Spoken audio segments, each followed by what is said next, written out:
Welcome in to another Running with the Timberwolves podcast on the Believe Sports Network. My name is Gabe Anderson, and we just have to talk about it. The Minnesota Timberwolves win again. They now have a 3-1 lead on the Los Angeles Lakers on a clutch 113-116 win over LA. And I got to say, this may have some recency bias in it. It's very possible. But that may be the best basketball game I have ever attended at any level. So many twists and turns. Wolves go into the fourth quarter down 10, completely turn it around from there. And it started out in the fourth quarter, Anthony Edwards hitting that three, actually two straight threes on two straight possessions. Austin Reeves hit one for the Lakers, so kind of canceled one of them out. But Anthony Edwards is the story tonight. Anthony Edwards is writing his playoff legacy in front of our eyes.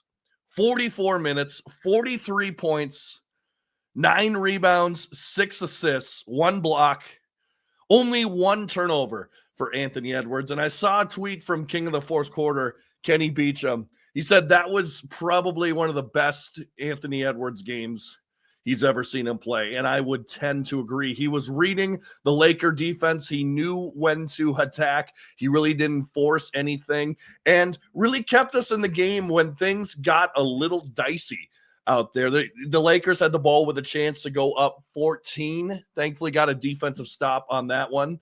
And it was just back and forth.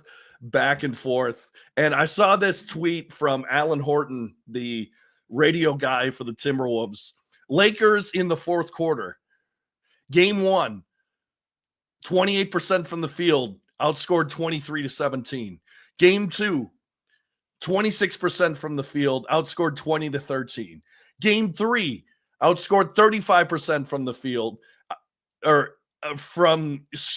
35% from the field, outscored 30-20. Then tonight, 28% from the field, and 32-19 was the difference in that one. And that is the complete opposite of what we have seen the Wolves in the past. One of the worst clutch teams. We say it over and over. One of the worst clutch teams in the entire NBA. And they've just gotten it done in these playoffs against two closers, or people like to call them closers. I know we've seen in the past Luka and LeBron.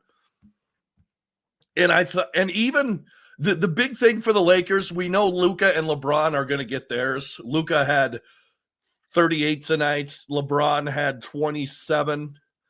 But they even got big performances out of Rui Hachimura, who had 23 points, hit 5 threes, and Austin Reeves, 17 points and 5 threes as well. So the Lakers as a whole, they hit 19 threes. The Wolves only hit 14, but they're just getting nothing from their bench. This is total points scored by the bench, 6, and those were all from Dorian Finney-Smith. So the starters for the Lakers had 105 points. No, 106 points. And then the bench had 6. Nice work, bench. Way to go. And we didn't see barely any of Jared Vanderbilt. We saw very little of Jackson Hayes. He just comes in. You had 1 alley-oop dunk. I said at the time, I said that's going to be his only bucket of the night. And that exactly was. Just 1 bucket for Jackson Hayes in 4 minutes. Dorian Finney-Smith did play 41 minutes, but other than that, very little from the Lakers bench. And they're thin. They have stars. They do have stars, but they are thin down the line, which is a little bit just like the problem that the Phoenix Suns had last year. And the Lakers, they don't have the towering big guys that the Mavs gave us so much trouble with, and going to the rim and Rudy at the rim. Just we couldn't deal with Lively and the other one. I'm trying to think, and Gafford. We just could not deal with them for the Dallas Mavericks. But the Lakers just do not have that. They just do not have that presence. Let's talk about the Wolves, though. Dante DiVincenzo, huge bucket towards the end of the game. Naz Reid, I mean, just a spark plug in the fourth quarter.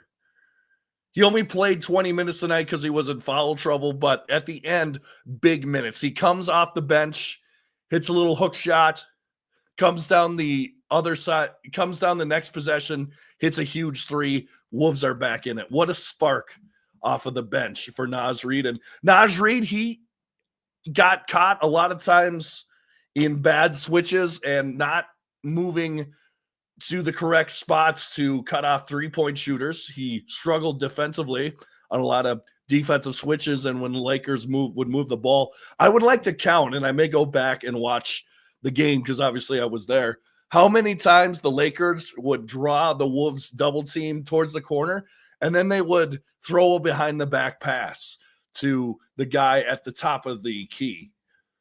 It would be interesting to see how many times that happened because it felt like every possession, particularly down the stretch, that's what the Lakers were doing. But Anthony Edwards, man, 17 free throws after not shooting a free throw in game 3.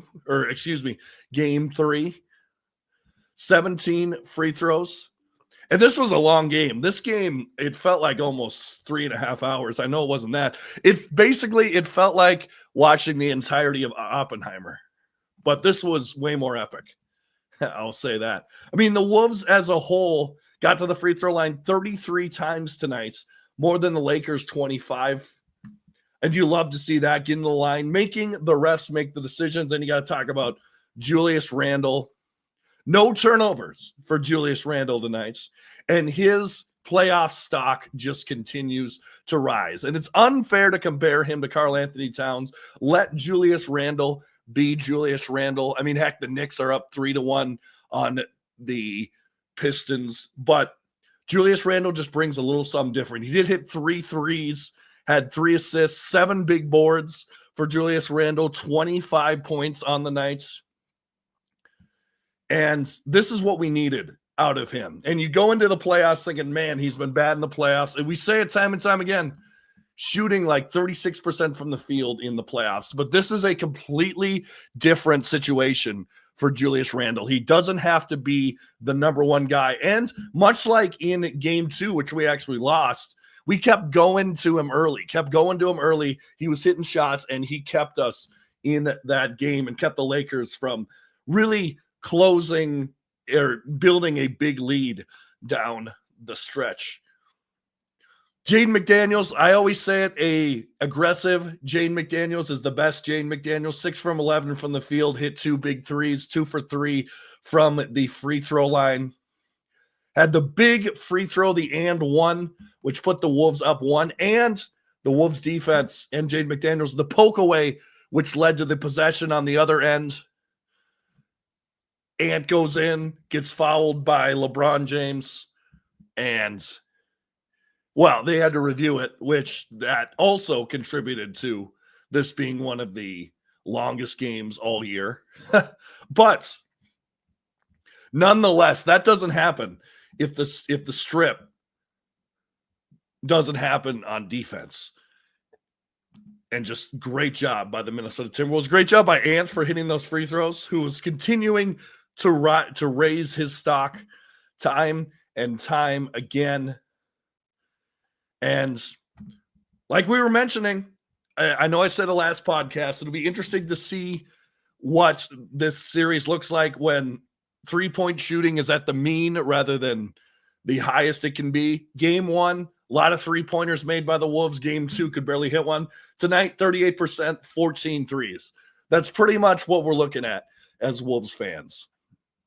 Now, going forward for the Timberwolves, we got to figure out how to not allow so many open three-point shooters. The Lakers did a great job at exploiting our double teams, moving the ball, and getting wide open shots for guys like Austin Reeves and Rui Hachimura. It was interesting. It was like nothing, and then go for the Lakers. It was just Luka or LeBron casually dribbling up, the double team would come, they'd throw it behind their back to the guy up top, the defensive closeout would come, then they'd throw an extra pass, which would turn into an open three.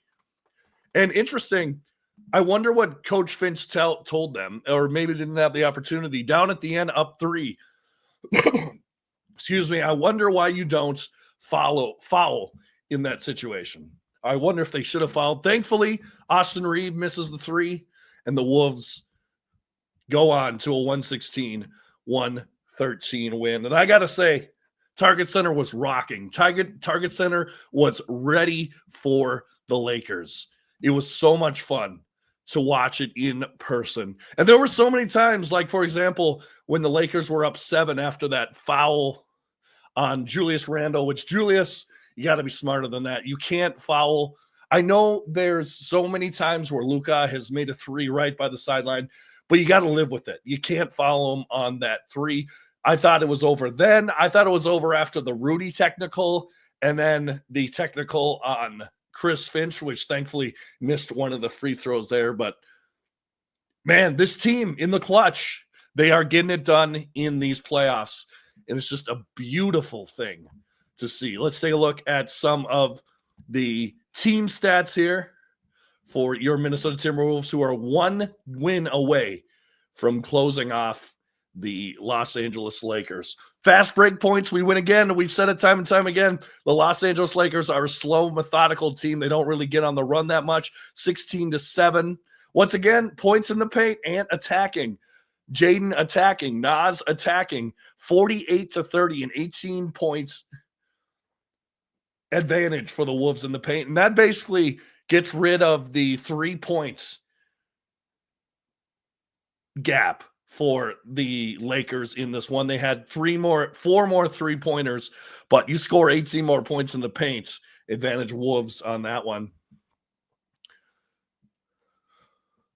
Free throws, like I said, 26 for 33 from the Wolves. Not great shooting, but at least they got them. Only shot 42% from the field. So really a pedestrian night shooting the ball. Not great, only 42%.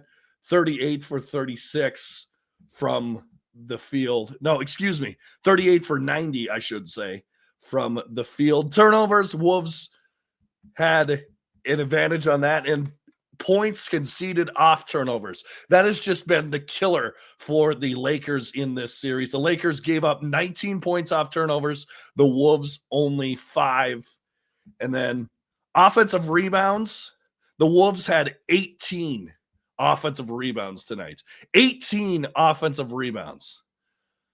That is what we like to see. Second chance points. Getting more shots. I mean, the Wolves had 10 more shots than the Lakers tonight. And that's huge when the margin of error is so small. You got to give yourself second chances. And that's exactly what the Wolves did tonight. So the Wolves now have an opportunity to close out the Lakers in LA. It's going to be a late game. It's going to be a 9 o'clocker. Of course, 7 o'clock there. But, man, I am pumped. I am so ready for this. Just think about all the crap that Timberwolves fans have been through. From the 90s, we had the Garnett, and then we could never build around him. And then the garbage times with the Al Jeffersons and the Sebastian Telfairs. And remember Quentin Richardson on this team. But we're starting to turn it around now, and it's awesome to see. And that's just what I was thinking about coming through Target Center, is we deserve this. Now, maybe not deserve this, but this is nice. This is nice. This is a nice change of pace, and you absolutely love to see it. By the way, Luka, seeing him in person, it's crazy. He complains every single time, whether he's right or not. Complains every single time. Maybe that's why Nico Harrison traded him, because he was sick of that. No, I'm sure it wasn't. But as you can tell, my voice is starting to go because of all of the emotions from the night. Fans were great. Wolves are great.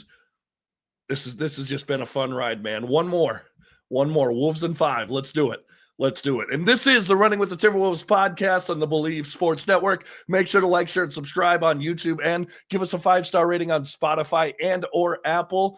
And, of course, keep it tuned to Running with the Timberwolves because we are going to be covering this playoffs like a blanket. We're going to probably do a podcast tomorrow with Chris. We'll keep you engaged in what's going on at Target Center and in LA as well, because this is huge. This is fun, boys and girls. This is fun. And as always, go Wolves. Wolves in 5.